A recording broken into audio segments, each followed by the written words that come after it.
Here are two important things you need to know about prayers. Number one, you need to go into prayers with expectations. Don't just go to prayers with the hope that you get an answer. Go to prayers knowing you will really get an answer. Let me read you a verse from James chapter 1 verse 6 to 7. But when you pray, be sure that you really expect him to answer.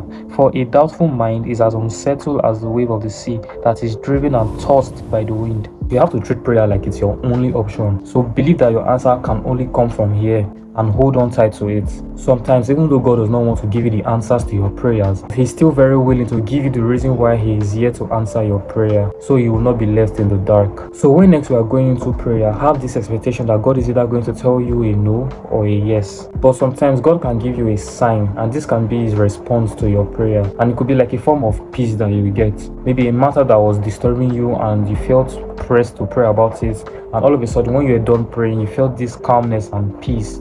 That is God's response to your prayers. So have you ever felt it before? And sometimes you find this response in the word also. When you read the word, you can see when God is specifically saying why He will give you the answer to your prayers, why He won't give you the answer to your prayers, or why He's going to postpone the answers to your prayers. This can only happen when you're actually expecting Him to give you an answer. So when next you go to prayers and you do not get God's response, you do not get His answers, do not strike it up that God does not want you to have whatever it is you're asking for. Just wait for His response. Have that consciousness that yes, He is going to answer you one way or the other. And the second important thing about prayers is that you should learn to ask the Holy Spirit to always intercede for you. Take a look at this verse from Romans chapter 8 verse 26. And the Holy Spirit helps us in our distress, for we don't even know what we should pray for, nor how we should pray.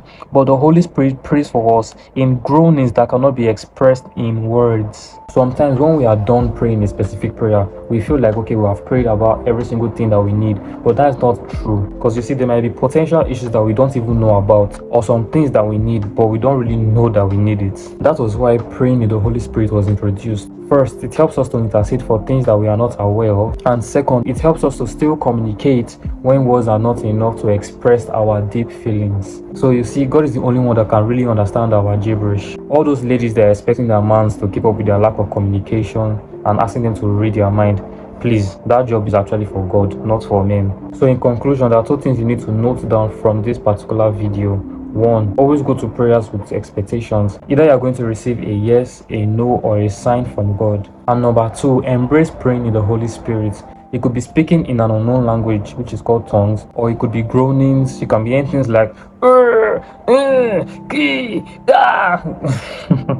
And if you ever get to that point of your prayer and you start feeling it inside of you and coming out, please do not feel weird about it. Just let it come out and go with it.